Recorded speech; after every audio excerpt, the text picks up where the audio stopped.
She gave him 3 years of secret love. He gave her a wedding invitation to someone else.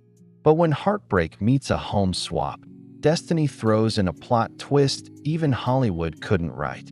Iris had been in a secret relationship for 3 years. 3 long, silent, invisible years. Why the secrecy? Company policy forbade workplace romances, and she and Jasper, her oh-so-charming boyfriend, both worked at the same firm. So, they kept their love hidden. No romantic coffee runs, no stolen glances by the printer. Just secrecy, sacrifice, and spreadsheets. Then one day, without warning, the company exploded with news. Jasper was engaged. To the boss's daughter, no less. Everyone celebrated. Flowers were ordered. Cake was cut. And Iris? She found out last. To make things worse, the boss, grinning like a proud father-in-law, handed her a file and said, "Can you draft the official engagement announcement? Make it shine." Heart shattered, pride demolished, and too emotionally bankrupt to scream, Iris nodded. She didn't expose Jasper. Who would believe her? No one even knew they were together. Besides, she barely had the strength to finish the announcement, let alone confront betrayal.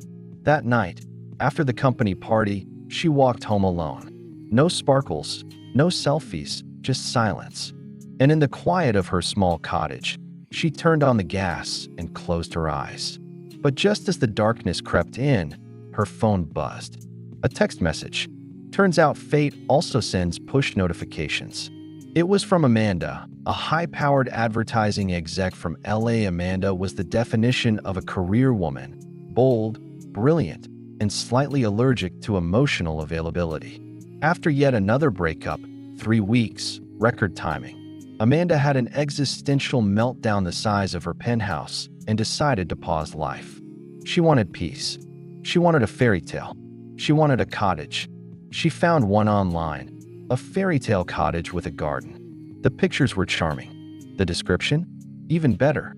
So she reached out, desperate for a break from cappuccinos, deadlines, and men who cried about quality time. Problem was, the cottage wasn't for rent. The listing had been accidentally posted online. Iris explained that politely.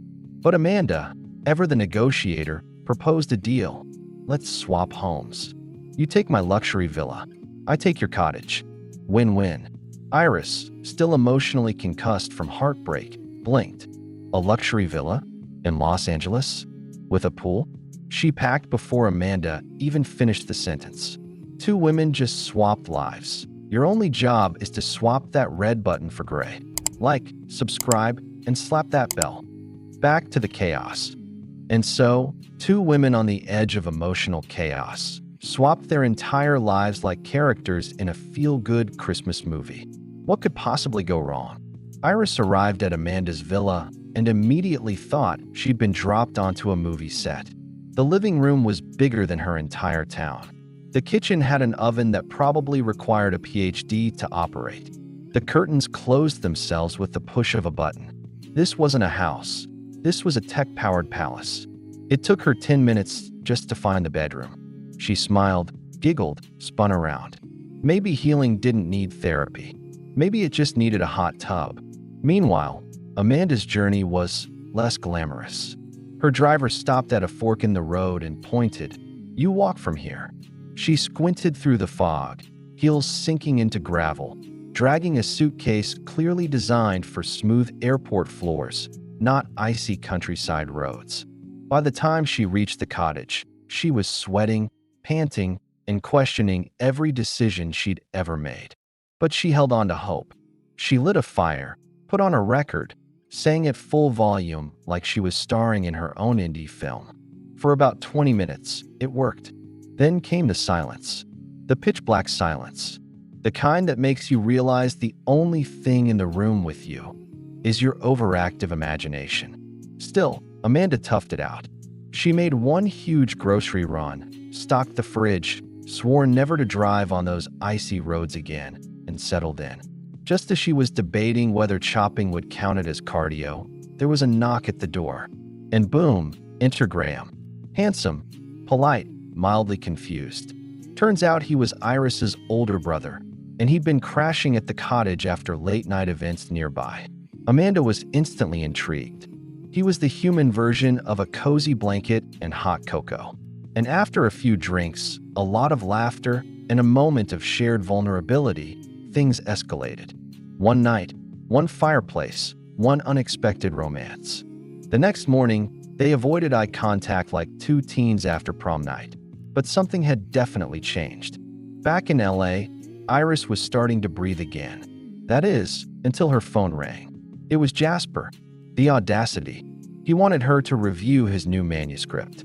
Classic. The same manuscript style she'd secretly helped him perfect for years. He had ideas, sure, but she had done the actual writing. Yet here he was, engaged, successful, and calling her like she was his personal ghostwriter. To clear her head, Iris went for a drive. That's when she spotted an elderly man, looking lost and confused. She offered him a ride home. When they arrived, she was stunned. His house was a shrine of trophies, plaques, and film memorabilia. The man, Arthur, had been a legendary Hollywood screenwriter. Now retired, now alone. Over dinner, he opened up about his regrets. His success cost him his family. Iris, in turn, shared her story. Arthur listened quietly, then said, "Some people spend their whole lives playing supporting roles in someone else's story. But you get to choose. Be the lead." Those words struck deep.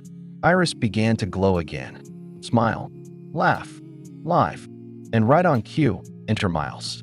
He came by to collect Ethan's things. Amanda's ex Iris explained the situation.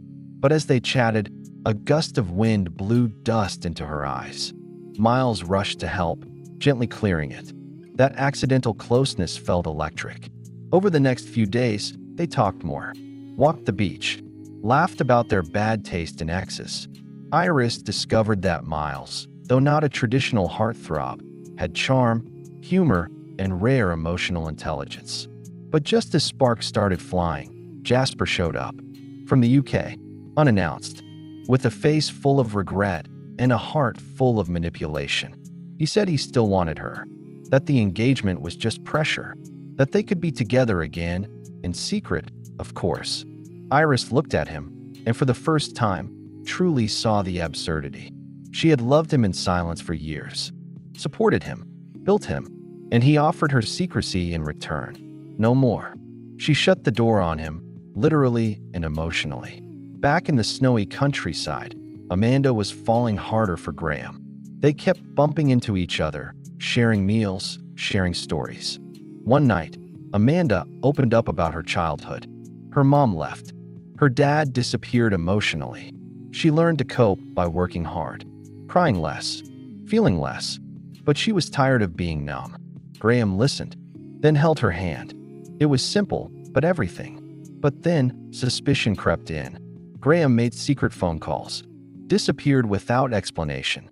Amanda feared the worst. One night, she followed him home. And as she prepared for betrayal, something unexpected happened. Two little girls ran out to greet him. Graham wasn't hiding a mistress. He was a single dad. He feared she'd leave if she knew. But she didn't. She stayed. She laughed. She helped the girls with homework. And suddenly, the woman who had once defined herself by career and loneliness felt something new. Home. 2 weeks later, the home swap was over. Amanda had to go back. Her company needed her. Reality was calling. She and Graham said goodbye with smiles that didn't reach their eyes. One kiss, one tear, and a long, silent drive to the airport. As she stared out at the snow-covered trees, something inside her cracked. Not with pain, but with clarity. At the same fork in the road where she had arrived, she asked the driver to stop. Then she ran, back to the cottage, back to Graham, back to the life she wasn't ready to give up on. The movie doesn't show how they made it work. But you know what? It doesn't have to. Sometimes love isn't about logic. It's about leaping anyway. In the final scene, all four characters meet at the cottage. Iris and Amanda finally see each other in person. Smiles, hugs, a few jokes about swapped toothbrushes. Miles stands beside Iris. Amanda stands beside Graham. The little girls play in the background. Two heartbreaks, two homes, two women who thought their lives had ended, only to find they had just begun. They didn't just trade houses, they traded heartbreak for hope. And sometimes, a change of address is all it takes to find where your heart truly lives.